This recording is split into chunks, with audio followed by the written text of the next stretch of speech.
इसलिए भगवान वहां शुरू में इस बात को स्पष्ट करके आए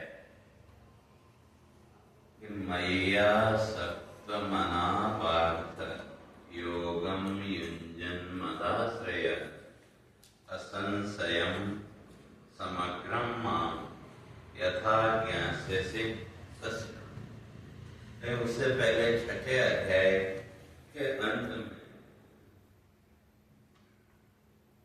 भगवान इस बात को स्पष्ट करके आए थे अर्जुन को कि तस्माद योगी भवार का अगर इस संसार बंधन से मुक्त होना है तो क्या बनना पड़ेगा?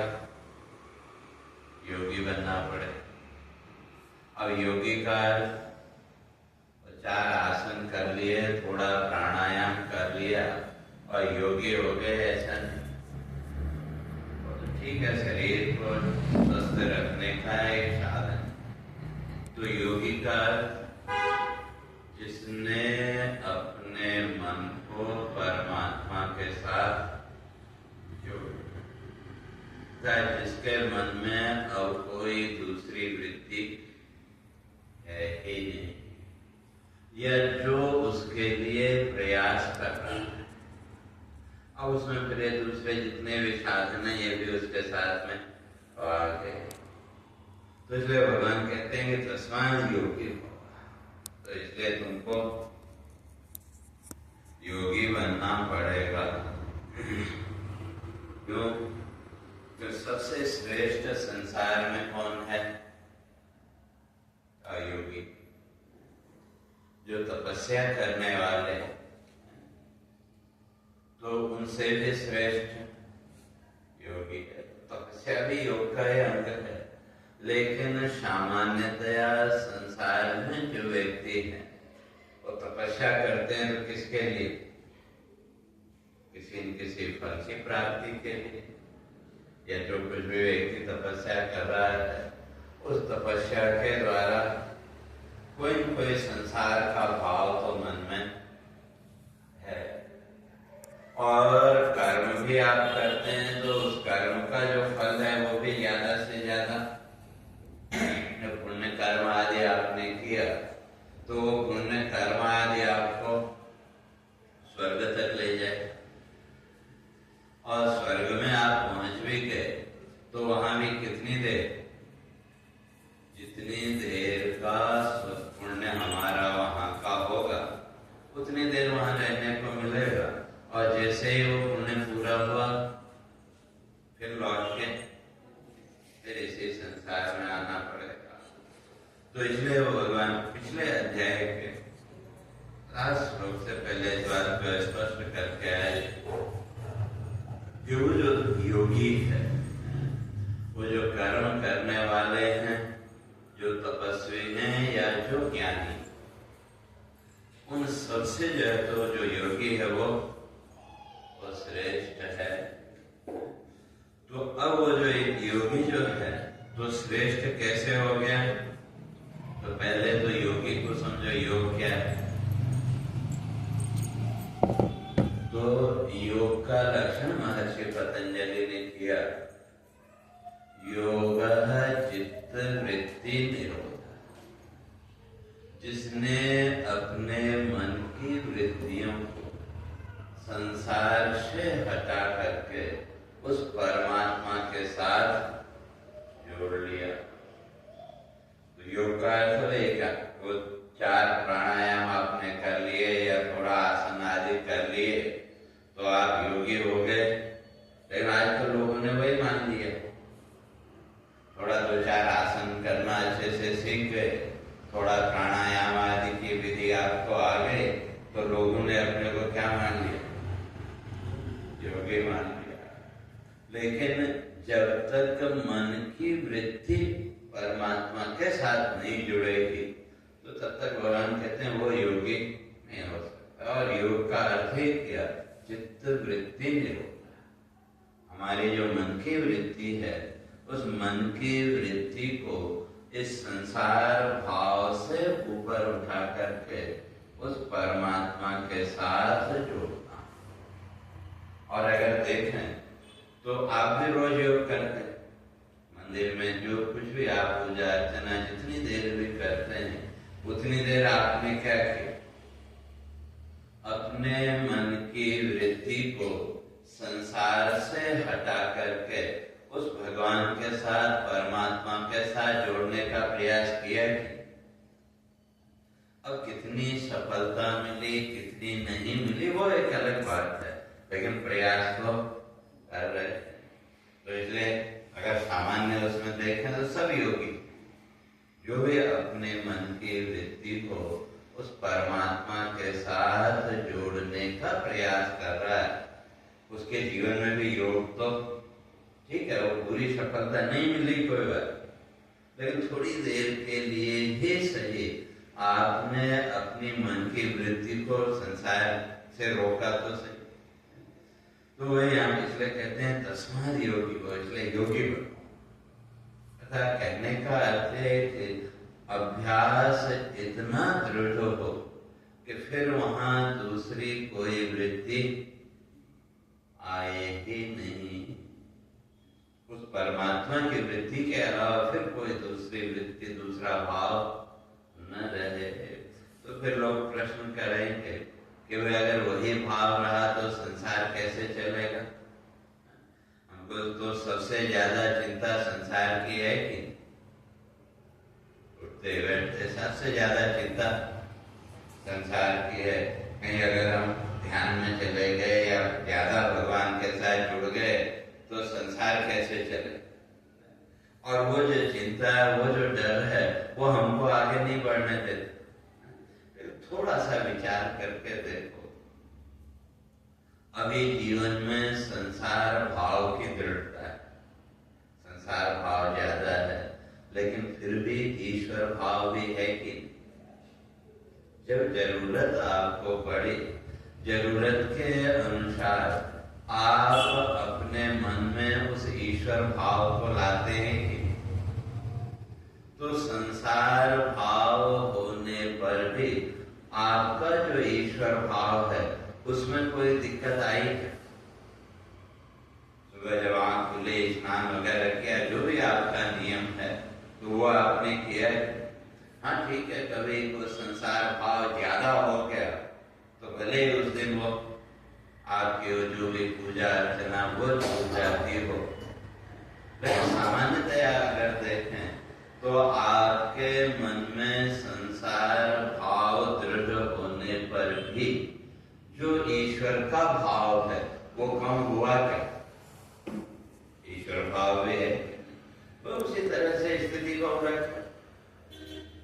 बस अब अंतर इतना ही है कि जब वो ईश्वर भाव दृढ़ होगा जैसे जैसे, वैसे वैसे संसार भाव के साथ जो एक हमारा जुड़ाव है, एक उसके साथ जो आसक्ति वो कम होने लगी।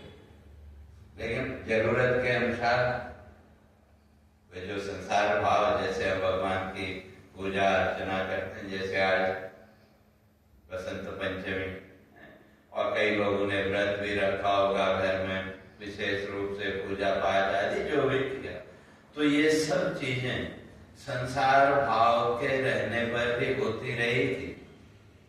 थोड़ी देर के लिए हमने अपने को से संसार भाव से अलग कर लिया।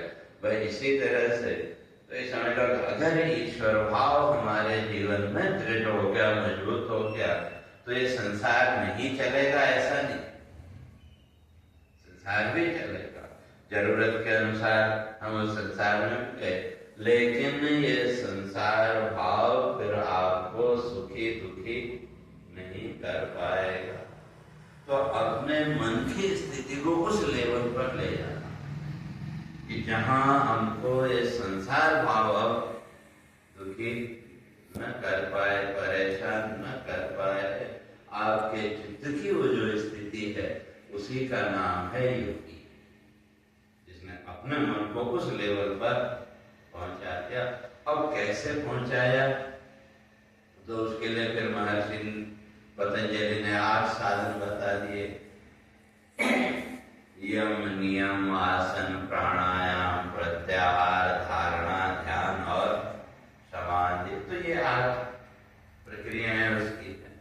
तो उसके द्वारा चल के जब वहां पहुंचे तो योग, तो इसलिए भगवान कहते हैं तस्मात् योगी भव। तो क्यों? अब योगी तो हो गए, तो अभ्यास तो आपने कर लिया, लेकिन अभ्यास तो किया, अगर उस परमात्मा के प्रति श्रद्धा नहीं है तो मन वहां स्थिर होगा क्या? तो इसलिए श्रद्धा भी होनी चाहिए। तो अगर देखें सामान्यतया देखो, जो चोर है, डाकू है, वो भी ध्यान करता है कि नहीं? और आप भी ध्यान करते हैं, आपसे ज्यादा दृढ़ ध्यान उनका है कि नहीं? तो लेकिन गलत उसमें, अगर वही ध्यान, वही अभ्यास, वही साधना अगर वो व्यक्ति किसी अच्छे उसमें लगाए तो उसके जीवन का विकास होगा कि? तो इसी तरह से कहा आपने अभ्यास तो कर लिया, प्राणायाम आदि जो कुछ भी है जिसको लेके आजकल लोग अपने को योगी मानते हैं, वो अभ्यास आपने कर लिया, प्राणायाम का भी आपने अभ्यास कर लिया, और उस प्राणायाम आदि अभ्यास के द्वारा घंटों बैठे रहने का अभ्यास अगर देखें तो आप लोग तो यह सामान्यतः महोदय 1-2 घंटा अगर एक जगह बैठना हो तो दिक्कत होती है, लेकिन वो मंदिर के बाहर जो भीख मांगने वाले तो भूखे प्यासे बैठे हैं कि? तो अगर सामान्य तो उनके जीवन में भी तो वो योग है कि? अभ्यास तो उन्होंने किया, लेकिन उनके श्रद्धा ईश्वर के प्रति कि उनका जितना भी हुआ वो किसके लिए? वे जो उनको जो पैसा मिले उसके लिए, अगर उतना ही चिंतन, उतना ही ध्यान वो व्यक्ति अगर परमात्मा का करे तो उसके जीवन का भी विकास होगा कि? तो इसलिए भगवान कहते हैं कि वे अभ्यास तो आपने कर लिया, लेकिन श्रद्धा भी होनी चाहिए, कि बिना श्रद्धा के उस अभ्यास का कोई अर्थ नहीं। क्यों? अभ्यास आपने किया, अगर ईश्वर के प्रति श्रद्धा नहीं है तो आपका मन ईश्वर के साथ नहीं जुड़ सकता, दूसरे और संसार आदि के साथ जुड़ेगा। तो इसलिए भगवान कहते हैं मया सक्त मना पार्थ। तो इसलिए अर्जुन को संबोधन किया कि मया सक्त, अपने मन को मेरे साथ जोड़ो। अब उस परमात्मा के साथ मन को जोड़ने के लिए, जैसे मैंने कल कहा था, उस परमात्मा की महानता का हमको विचार करना पड़ेगा, और जैसे जैसे वो विचार हमारे जीवन में दृढ़ होगा, मजबूत होगा, तो अपने आप मन उसके साथ जुड़ता चला जाएगा। जैसे सामान्य जीवन में भी जब किसी वस्तु या व्यक्ति की महानता का आपको जब ज्ञान हुआ तो आपका मन उसके साथ अपने आप जुड़ जाता है कि? कोई व्यक्ति बड़ा अच्छा है, बड़ा सज्जन है, महान व्यक्ति है, भले वो हमको नहीं जानता, लेकिन उसके बारे में जब हमने सुना, उसके गुणों के बारे में, तो उसके प्रति आपके अंदर एक श्रद्धा का भाव अपने आप पैदा हुआ कि? तो इसलिए कहते हैं कि वह श्रद्धा वहां जरूरी, और श्रद्धा को मजबूत करने के लिए, दृढ़ करने के लिए हमें ईश्वर के स्वरूप का विचार करना पड़ेगा, ईश्वर की महानता का विचार करना पड़ेगा। और जैसे जैसे उसका हम विचार करेंगे, कोई एक दिन के विचार से वो दृढ़ता आ जाएगी ऐसा नहीं, लेकिन विचार करते करते जब उस ईश्वर की महानता का ज्ञान होगा तो अपने आप उसके प्रति एक श्रद्धा का भाव हमारे मन में प्रकट होगा, और जब वो श्रद्धा का भाव प्रकट होगा तो वो श्रद्धा हमको फिर खींच के उस ईश्वर की ओर अपने आप लेके जाएगी। जैसे सीधी सी बात, वे आपकी जो श्रद्धा है, आप यहाँ सत्संग के लिए आते हैं, जो भी आते हैं, तो इस स्थान के प्रति आपकी श्रद्धा है कि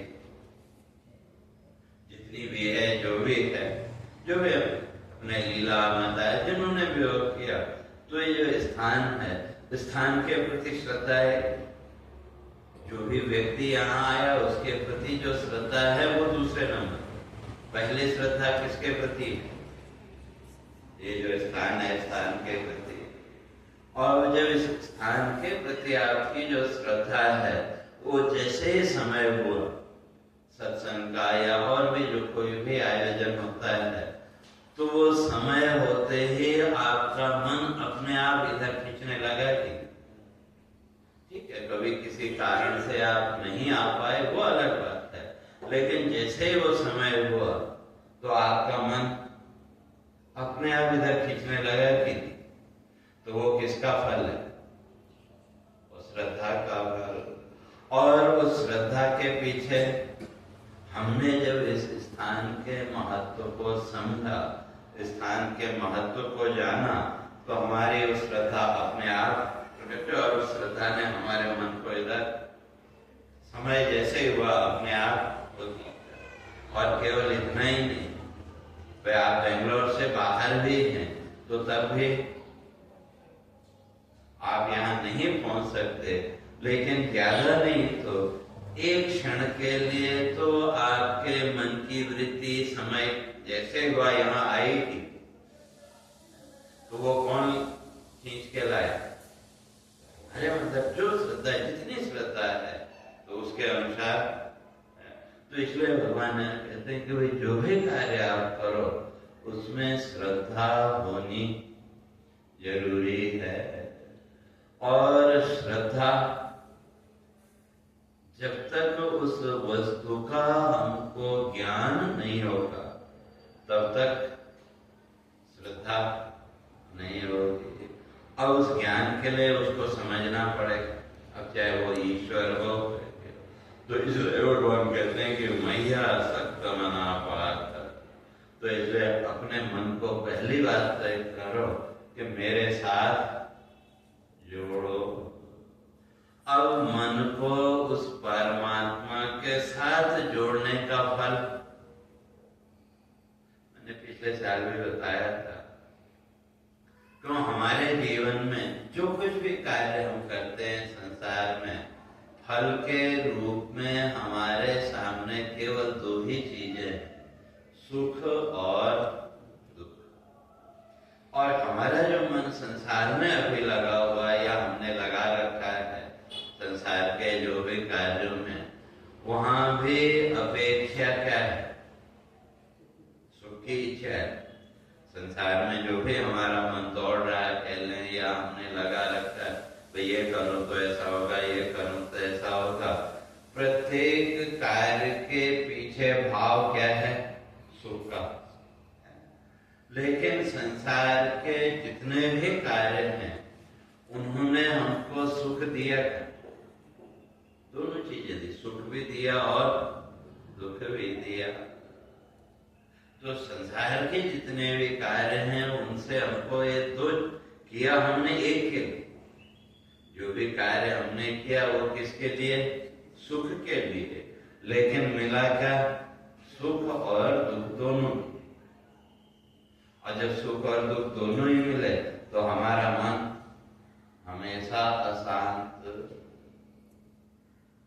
पूरे जीवन का अगर हम विचार करके देखें, पूरे संसार का अगर हम विचार करके देखें, यही स्थिति। कोई भी प्राणी इस संसार में ऐसा नहीं है जो संसार के जो भी कार्य हैं वो दुख के लिए करता हो। कोई नहीं करता, हर व्यक्ति सुख के लिए ही करता है, लेकिन फल के रूप में मिला सुख और तो ये संसार की स्थिति। और दूसरा, भगवान के लिए जो आप करते हैं, जो कुछ भी जितनी जैसी भी श्रद्धा है, तो यह रोज जो कुछ आप करते हैं तो कितनी देर करते हैं वो एक अलग हो। जितनी देर भी आप करते हैं भगवान की पूजा अर्चना की, या कोई आपने गीता पाठ किया या कोई स्तोत्र पाठ किया, तो उस समय आपने अपने मन को संसार से अलग किया कि और आपके घर के जो सदस्य हैं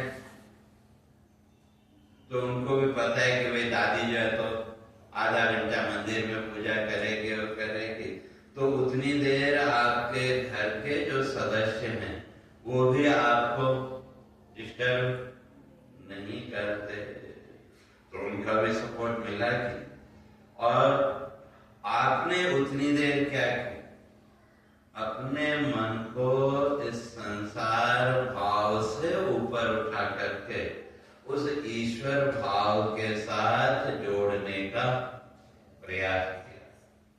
अब कितने सफल रहे कितने नहीं हुए वो अलग चीज है, क्योंकि अभी संसार की वृत्तियां इतनी ज्यादा हैं कि मुश्किल से 1 मिनट के लिए स्थिरता आई तो फिर अपने आप कोई मन में संसार का भाव प्रकट हुआ, फिर आपने उसको फिर दूर किया, वो प्रक्रिया और चलती रही। लेकिन उतनी देर का वो जो आपने अपने मन को इस संसार भाव से अलग करके ईश्वर भाव के साथ उसको जोड़ने का जो आपने प्रयास किया, तो उससे आपको एक विशेष प्रकार की शांति मिलेगी। और उतना ही नहीं, आपको पूरे दिन की संसार की अशांति से लड़ने की शक्ति भी उसने दी की। कई बार अनुभव किया होगा, जो आपका रोज का नियम है, किसी दिन किसी कारण से आप नहीं कर पाए, किसी दिन आपने अपने आप छोड़ा तो उस दिन मन विचलित नहीं होता, लेकिन आप करना चाहते हैं लेकिन वो आपका नियम नहीं पूरा हो पाया, तो पूरे दिन आपका मन अशांत सा रहता है कि और फिर अगले दिन आपका वो जो भी नियम था जितनी देर का भी था वो जैसे ही आपने किया तो आपके मन की अशांति अपने आप दूर हो गई। तो वो थोड़ी देर का वो जो ईश्वर भाव, अपने मन को उस परमात्मा के साथ, उस ईश्वर के साथ जोड़ने का जो हमारा अभ्यास, तो कितनी देर, थोड़ी देर है, लेकिन उसने हमको इस पूरे दिन की अशांति से लड़ने की ताकत दी थी। थोड़ी देर का, लेकिन अगर वही भाव धीरे धीरे जीवन में दृढ़ होता चला जाए तो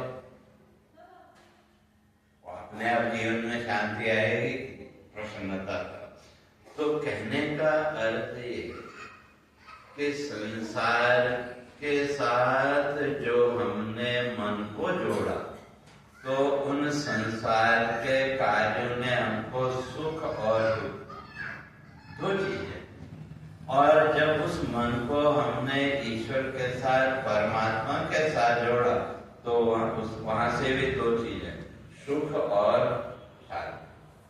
तो अब जीवन में हम चाहते क्या हैं? कोई भी ये नहीं चाहता कि उसके जीवन में अशांति रहे। हर व्यक्ति क्या चाहता है कि उसके जीवन में सुख और शांति बनी रहे। तो इसलिए ये दो फल स्पष्ट हैं कि मन को संसार के साथ जोड़ने का फल है सुख दुख, और उस सुख दुख का फल है अशांति, और मन को परमात्मा के साथ, ईश्वर भाव के साथ जोड़ने का फल सुख और शांति। तो अब ये तो हमारे ऊपर है कि अब हम अपने मन को कहाँ जोड़ना चाहते हैं। लेकिन समस्या ये है कि हमने इन सब बातों का कभी जीवन में विचार ही नहीं किया। हमने तो भगवान की पूजा अर्चना जो भी है उसको एक फॉर्मेलिटी, पर हमारे बुजुर्गों ने कहा इसलिए कर, लेकिन क्यों करना चाहिए? या अगर बच्चे भी आपसे पूछते हैं तो आपके पास कोई जवाब नहीं, तो क्यों?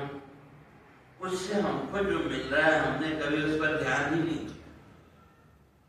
तो हमारे मन का सारा केंद्र तो संसार बना हुआ है, तो इसलिए वो ईश्वरीय भाव से जो हमको एक शांति, एक प्रसन्नता जीवन में मिले, हमने उस ओर कभी ध्यान ही नहीं दिया। तो इसलिए भगवान कहते हैं मैया शक्त मना। तो इसलिए क्या करो, अगर जीवन में शांति और प्रसन्नता चाहिए तो उसके लिए अपने मन को मेरे साथ जोड़ो। और मेरे साथ का कृष्ण ने, कई लोग यहाँ अर्थ करते थे कृष्ण के साथ जोड़ो, और जब कृष्ण शब्द आपने सुना तो वो चतुर्भुज रूप आपके सामने आ गया, या किसी की बाल रूप में श्रद्धा है तो आपने उस बाल रूप को सामने प्रकट कर दिया। तो कृष्ण का अर्थ वो रूप नहीं बल्कि वो जो तत्व है। तो इसलिए जो कृष्ण शब्द है, तो फिर कृष्ण है कौन? तो इसलिए वहां पुराणों में स्पष्ट किया, कृष्णस्तु भगवान स्वयं। तो बाकी जितने भी अवतार हुए हमारे यहाँ सब अंशावतार, लेकिन जो कृष्ण के रूप में जो अवतार है उसको पूर्ण अवतार माना। तो इसलिए शास्त्र कहता है कृष्णस्तु भगवान स्वयं। तो कृष्ण तो स्वयं ही ईश्वर का साक्षात ईश्वर है। तो फिर अब हमने कृष्ण को तो केवल वो चतुर्भुज रूप ही माना, लेकिन है कृष्ण कौन? तो इसलिए वहां कृष्ण शब्द की व्याख्या की।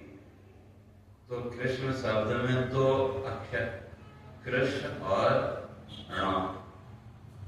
कृष्ण लिखा फिर आगे ण लिखा। तो इसलिए उसका अर्थ करते हैं कि कृषिर भूवाचक शब्द णश्च निवृत्तिवाचक तयोर ऐक्यम परम ब्रह्म कृष्ण इत्यभिधीयते।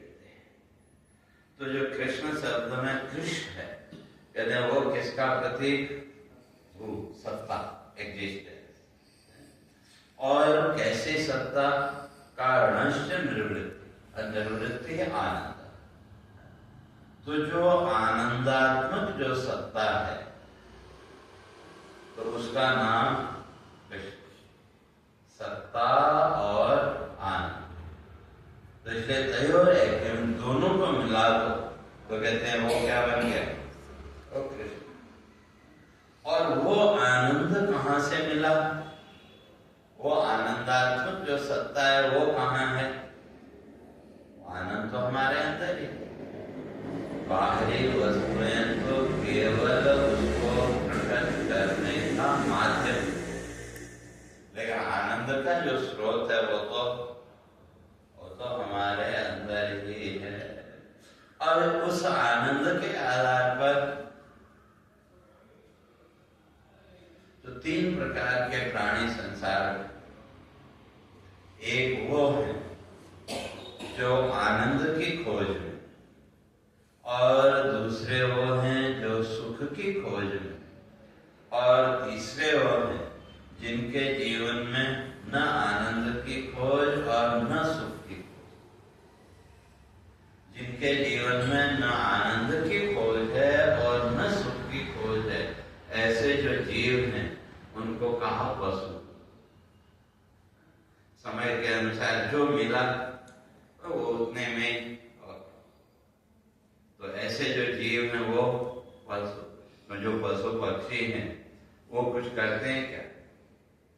समय के अनुसार जो मिल गया वो सुख दुख जो मिला भोगना तो है, लेकिन वहां उनके जीवन में कोई खोज नहीं है। अब जो मनुष्य है, मनुष्य के जीवन में सुख की खोज। हम सब सुख को खोजते हैं क्यों? संसार में हमारे मन की जितनी भी प्रवृत्ति है उस प्रवृत्ति के पीछे सुख की खोज, कि शायद सुख मिल जाए, शायद सुख मिल जाए। और वो जो शायद करके, शायद इससे सुख मिले, शायद इससे सुख मिले, वो बचपन से लेकर के आज तक वैसे का वैसा ही है कि जीवन में बहुत सी चीजें आई गई, लेकिन हमारी सुख की लालसा खत्म नहीं हुई। क्यों? ऐसा तो नहीं कि भाई हमको जीवन में सुख मिला ही ना हो। सुख भी बहुत जीवन में मिला और दुख भी बहुत जीवन में मिला। या अगर सुख दुख की बात करें तो सुख दुख क्या है? आपने अपने जीवन को लेकर के जो कल्पनाएं की, उन कल्पनाओं के अनुसार आपका जीवन चलता रहा तो आपने अपने को सुखी मान लिया, और आपकी उन कल्पनाओं के अनुसार जीवन नहीं चला तो अपने को दुखी मान लिया। इसके अलावा सुख दुख क्या है? शास्त्रीय व्याख्या अपनी जगह है, लेकिन सामान्य जीवन में जिसको हम सुख और दुख कहते हैं उसको हम न तो दिखा सकते न किसी को बता सकते, तो फिर सुख दुख क्या है? वे हमारी उन कल्पनाओं के अनुसार सब कुछ होता रहा तो हमने अपने को सुखी मान लिया, और हमारी उन कल्पनाओं के अनुसार जीवन नहीं चला तो हमने अपने को दुखी मान लिया। अब जितनी ज्यादा कल्पनाएं या जितनी ज्यादा एक्सपेक्टेशन इस संसार से, उतने ही ज्यादा हम सुखी और दुखी। तो लेकिन वो जो सुख है, जिस सुख को हम खोज रहे हैं, तो वो सुख वास्तव में है कहां? बाहर नहीं। बाहर वस्तु तो केवल उसको प्रकट करने का साधन, और जिसको हम सुख कहते हैं वो सुख वास्तव में हमारी ही छाया है। जैसे छाया शरीर से कभी अलग नहीं हो सकती, चाहे अंधेरा हो चाहे रोशनी हो, लेकिन उस छाया हमेशा आपके शरीर के साथ है कि? तो उसी तरह से आनंद के साथ सुख भी है। तो आपका जो स्वरूप है वो तो आनंद स्वरूप, लेकिन हम खोज किसको रहे? अपने स्वरूप को या अपनी छाया को? इसलिए तुलसीदास जी ने लिखा, छाया माया एक। कहते हैं छाया और माया दोनों एक जैसे। संतन के पीछे फिरे सम्मुख भागे सो। का जो ज्ञानी है, जो विचारशील, जैसे सूर्य है या दीपक है, दीपक को अगर सामने रखो तो छाया पीछे चली जाएगी, अगर वो दीपक पीछे रखा तो छाया आगे आ जाएगी। तो इसी तरह से हमने भी जो ज्ञान वृत्ति है, वो ज्ञान का जो जीवन का दीपक है, उसको क्या कर रखा? अपने पीछे रखा है। तो इसलिए वो छाया सामने आके बस उस छाया को हमने सब कुछ मान लिया। तो इसलिए वो जो जिसको हम सुख कहते हैं, वो सुख वास्तव में हमारी ही छाया है, हमसे भिन्न नहीं है। या यूं कह लें हमारा ही अपना स्वरूप है, यूं भी कह सकते हो। लेकिन उसके लिए हमने अपने आप को इस संसार के पदार्थों के पास गिरवी रखा। गिरवी रखना जानते? कभी आपको कहीं कुछ पैसे की जरूरत हो, किसी से आप पैसा मांगने गए, तो सामने वाला सिक्योरिटी के रूप में कोई पूछे तो सिक्योरिटी रखो भाई, पैसा ले जाओ, तो उसको कहते हैं गिरवी रखना हिंदी। तो इसी तरह से ये जो संसार की वस्तुएं जो भी हैं, जिनमें हम सुख देख रहे हैं, तो वहां भी स्थिति वैसी है। जिस वस्तु के प्रति हमारा लगाव है, जिस वस्तु के प्रति हमारी आसक्ति है, वो वस्तु हमारे सामने आई तो हमको सुख का अनुभव हुआ, और वो वस्तु हमारे सामने से चली गई तो हमने अपने को दुखी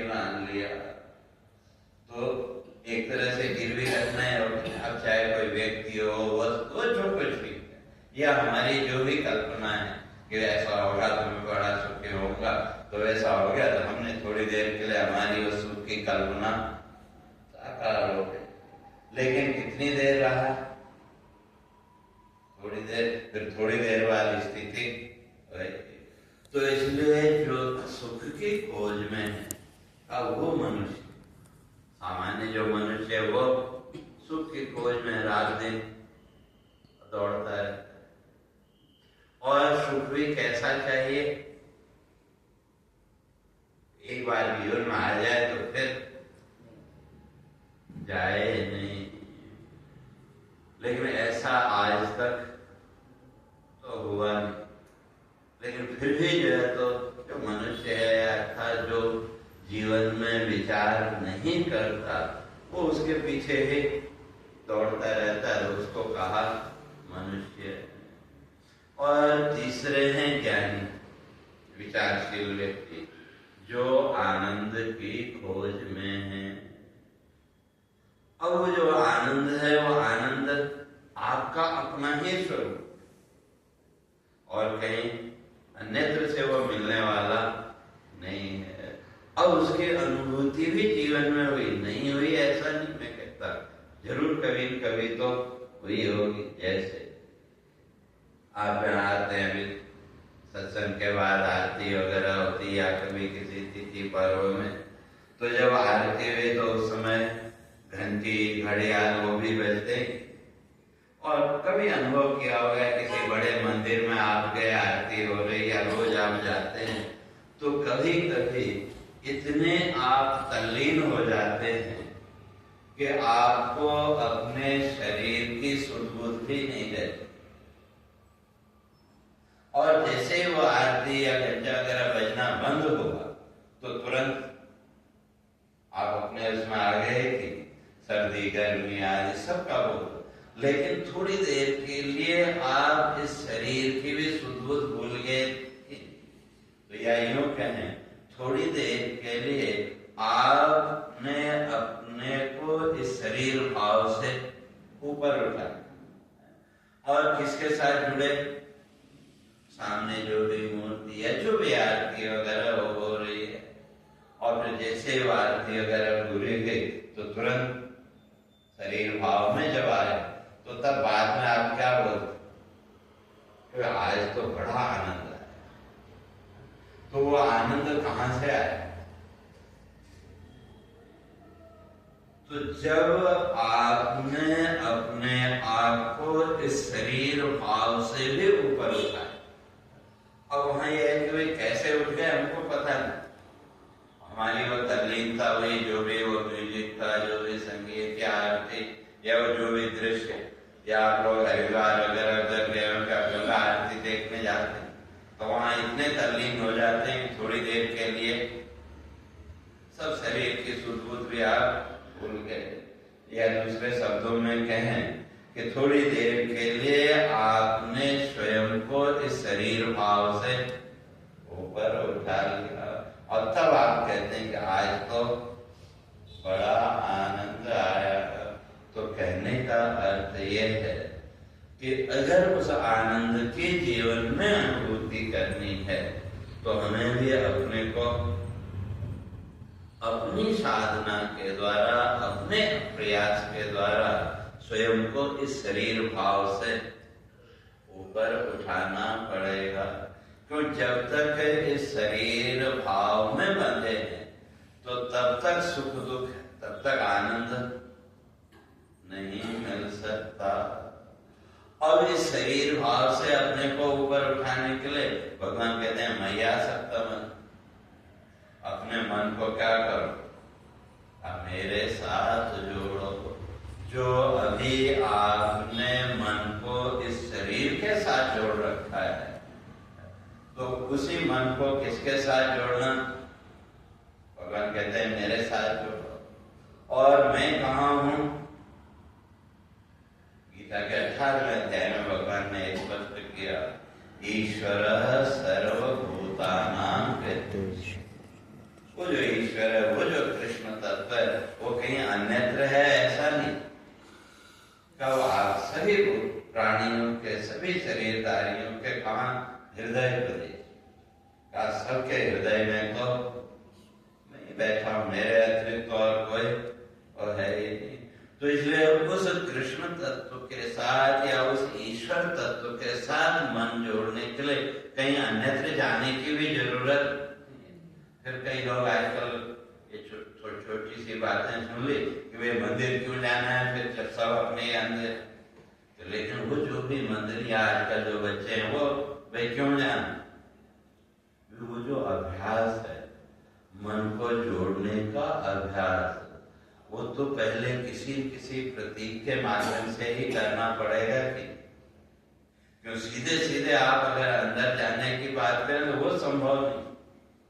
तो इसलिए पहले अभ्यास के लिए तो बाहर हमको मूर्ति आदि का सहारा लेना पड़ेगा।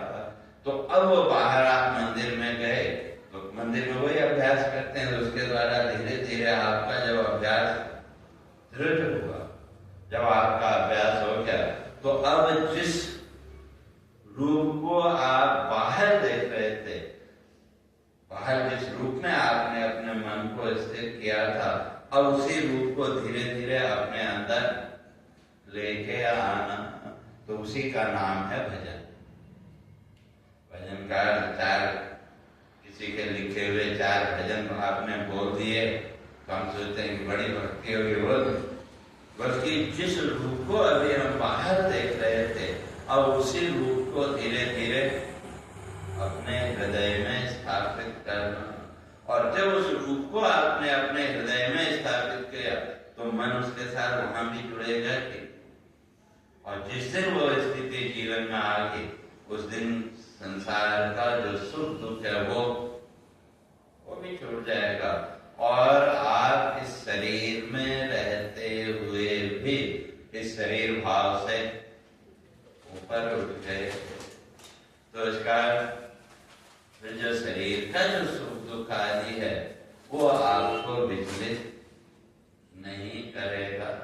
सुख आया ठीक है, दुख आया तो भी ठीक है, लेकिन उसके लिए वो दृढ़ता हमारे अंदर होनी चाहिए। तो भगवान वही कहते हैं कि मैया सत्तमनः, इसलिए क्या करो, अपने मन को पहले मेरे साथ जोड़ो। मेरे साथ जोड़ो का खाली कृष्ण के साथ जोड़ो ऐसा नहीं, वो जो तत्व है और तत्व तो एक है।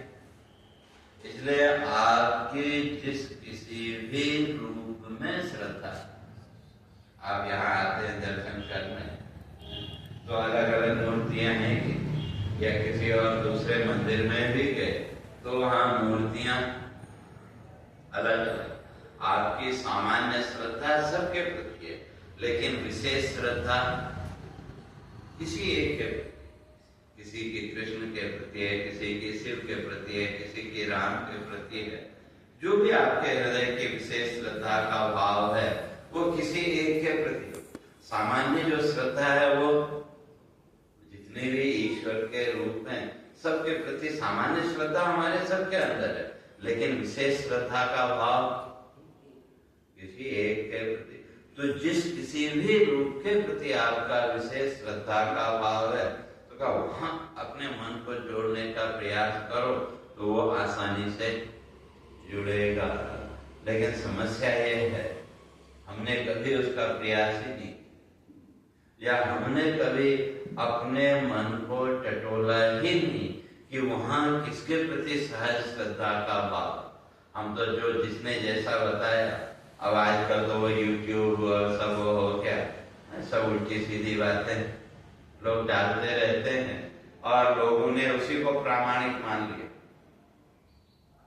आज की स्थिति देखें तो वही है, वो यूट्यूब या उसमें वो जो उल्टा सीधा डालने वाले लोग उसी को सच्चा मानते, लेकिन जो सामने कोई अगर बता रहा है तो उसको मानने को तैयार और नहीं है। तो पहले आप अपने आप को टटोलो कि आपके हृदय के अंदर, आपके मन के अंदर जो एक सहज भाव है वो किसके प्रति है। तो उसको माध्यम बना करके जब आप अपनी साधना आरंभ करोगे तो तो आपका मन सहज में आसानी से वहां, और एक बार जब वो अभ्यास हो गया तब किसी, क्यों हर रूप में तत्व तो वही, तो आप यहाँ से हर मूर्ति को आप नमस्कार करते हैं, हर एक ईश्वर के सामने प्रणाम करते हैं, लेकिन मूर्तियां अलग अलग होने पर भी भाव तो एक ही है कि आपने कृष्ण को भी नमस्कार किया, राधा जी को, लक्ष्मी, सबको आपने नमस्कार किया, लेकिन भाव तो ईश्वर का तो एक ही है कि भगवान कह लो या ईश्वर कह लो, भाव तो हर मूर्ति के साथ एक ही है। तो इसलिए जिसके प्रति भी सहज आपका हृदय का भाव है, अपने मन को उसके साथ जोड़ने का अभ्यास करो। और भगवान कहते हैं आप जिस रूप में मुझे स्वीकार करोगे मैं उस रूप में आपके सामने आ जाऊं। लेकिन आजकल लोगों ने भ्रांतियां फैला दी कि अमुक देवता बड़ा, अमुक भगवान बड़ा, अमुक भगवान छोटा, और हम लोग भी अपनी बुद्धि का उपयोग किए बिना उनके पीछे दौड़ पड़े। ऐसा कुछ नहीं, ईश्वर तो एक है, पर आपके हृदय की जो श्रद्धा है, सहज भाव जो है, और उसकी परीक्षा कैसे होगी? एक तरीका है, आप कभी जब कहीं किसी नए मंदिर में गए, जिन मंदिरों के बारे में आपको पता है, तो वहां तो पता है, वहां उतना, जब किसी एकदम नए मंदिर में आप गए तो वहां देखो कि आपका मन सबसे पहले किसको ढूंढता है? आपके मन में सबसे पहले भाव वही आएगा जिसके प्रति आपके मन का सहज लगाव होगा। इसका अर्थ ये नहीं कि भाई वो मूर्ति आपको या वो देवता वहां आपको नहीं दिखा तो आप दर्शन नहीं करेंगे, ऐसा नहीं। लेकिन अगर आपके हृदय का सहज भाव जिसके प्रति है, वो प्रतिमा, वो दर्शन आपको मिला, तो आपके मन की प्रसन्नता का भाव कुछ अलग रहता। और अगर नहीं, फिर भी आप गए, दर्शन करके आए, लेकिन प्रसन्नता है, लेकिन भाव में थोड़ा सा, तो इसलिए हमारे मन में सहज कौन सा भाव है, उसका ये एक तरीका है, और भी तरीके हो सकते हैं। तो इसलिए सबसे पहले हमें वही देखना पड़ेगा कि हमारे चित्त के अंदर, हमारे मन के अंदर वो सहज भाव किसके प्रति है। क्योंकि जो साधना या जो कुछ भी पूजा अर्चना है, वो केवल इसी जन्म में हम कर रहे हैं, ऐसा नहीं। तो पूर्व जन्मों के भी तो संस्कार नहीं थे, तो अब पूर्व जन्मों में जिस किसी भी रूप के साथ हमने अपने आप को जोड़ा, तो वो संस्कार थोड़ा दृढ़, और बाकी संस्कार, बाकी के भी संस्कार हैं, लेकिन वो उतने दृढ़ नहीं। तो इसलिए वो सहज भाव जब प्रकट होगा तो आपका मन आसानी से वहां जुड़ जाएगा, और तब योगम युञ्जन मदाश्रय, फिर जो भी कर्म आप करेंगे तो किसके लिए? मद आश्रय, मेरे आश्रित होकर के फिर आप करें, मेरे परायण होकर के।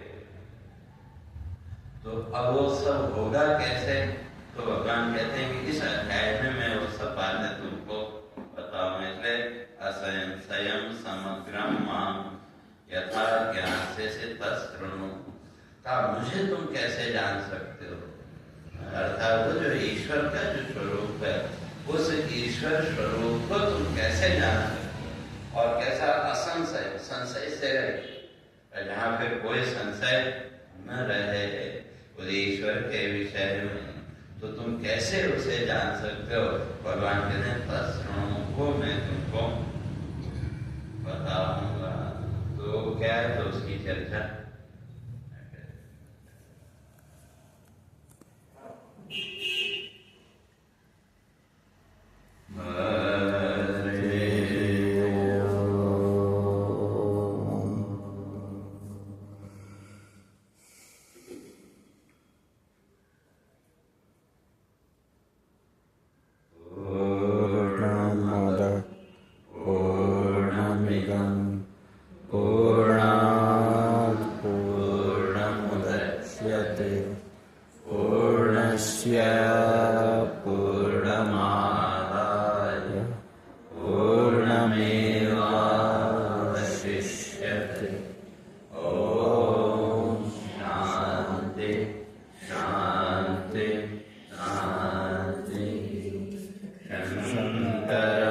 शङ्कराचार्य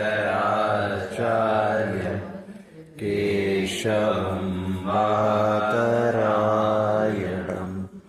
सूत्रभाष्य कृतौ वन्दे भगवन्तौ पुनः पुनः ईश्वरो गुरुरात्मेति मूर्तिभेदविभागिने व्योमवद्व्याप्तदेहाय दक्षिणामूर्तये नमः। ॐ शान्ति शान्ति शान्ति।